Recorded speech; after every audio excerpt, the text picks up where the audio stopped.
Hello, everybody. Thank you so much for tuning in today. My name is Nicholas Speer. I am the opinion editor for the Eastern Progress, and my guest today is Maggie and Kappa Alpha Theta, who is a junior. So let's get started. Today, our topic will be covering STI stigmas and how to combat them, and just spitting out some facts for everybody, and that way they're more educated on the topic because it is a pretty big topic here in college and just society in general, and the stigmas against them can be pretty harmful to people. So first off, let me get started here. Let's get started here.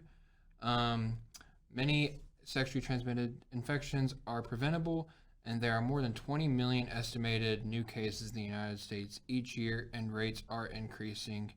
In addition, there are 1.2 million people in the United States that are living with HIV or any type of other STI. So getting started here, let's talk about some stigmas that can be thrown around, such as people being called dirty, or that they think their sex life is over. But overall, none of that is just not true. So getting started here, we can move on to parent discussions. And so my guest here, Maggie, I really wasn't taught any STI education here in high school, middle school, elementary school, but you mentioned that you were.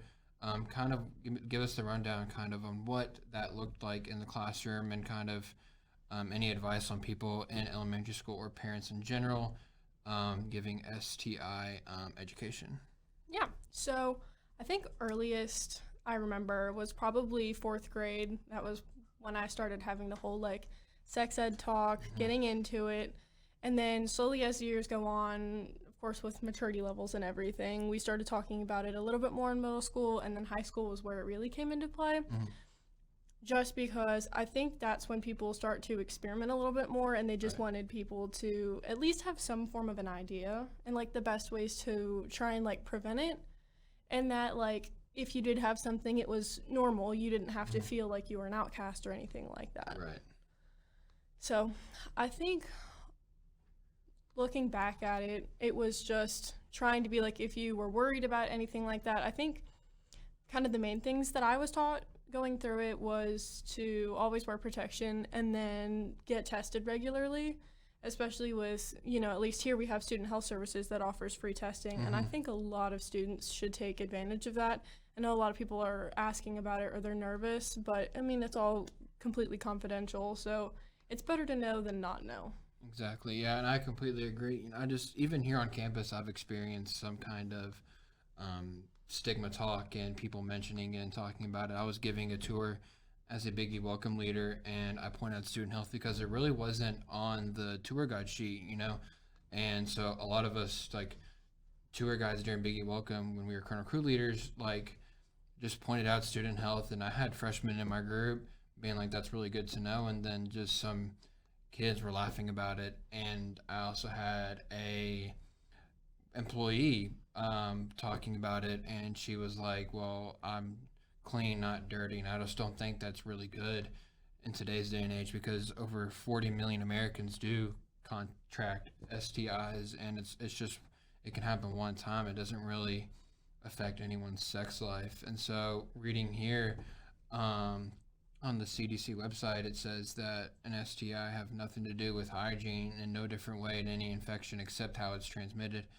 Most of them have minimal symptoms, and it takes sometimes even years to develop serious symptoms. It's your immune system fighting back. So kind of any advice to parents out there that can maybe give their kids some sort of education on this topic, and don't influencing those stigmas against them. Yeah. So honestly, I think, as I was saying earlier, I think getting tested at least regularly is a good way to go about it. And then most STIs, STDs, they can be either cured, or you can at least have some form of relief with antibiotics and other things like that. Because I know some of them, you literally just take antibiotics and it goes away. And especially with different types, you could have flare-ups and other stuff like that. And I think it literally just needs to be information given out on how you can go about, if you do end up contracting it, how you can prevent yourself from giving it to others, and how to, help yourself. Exactly, yeah. And completely agree there. And just reading over these stigmas that people face, it's saying HIV is always fatal, and that's just not always the case. When the epidemic began in the 1980s, there was a high rate of fatality because medical professionals didn't really understand how this infection works. And it's not only reading here, it is only possible but likely to live a long and healthy life when living with HIV, and some people always think that it's every single one is lifelong, and that's just not always the case. And like you pointed out, antibiotics can make it treatable, and especially with herpes, you take an antiviral and it completely goes away, and you never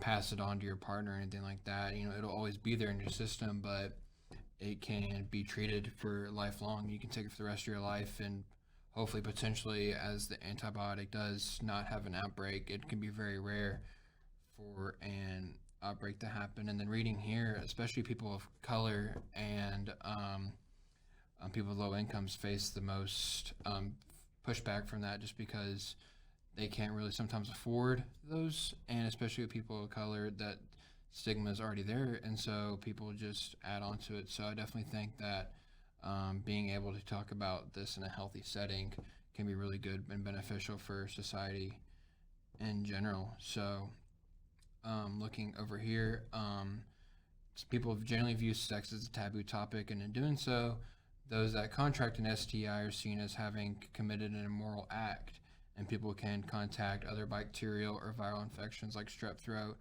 And so it's basically saying here why judge someone with an STI. So speaking of colleges around campus, any really advice for college students when talking about this? I know we have student health, and they do once a month HIV testing down here in Lower Pal. So any advice for college students on what to do if they do contract or they think they have one? Any advice on that?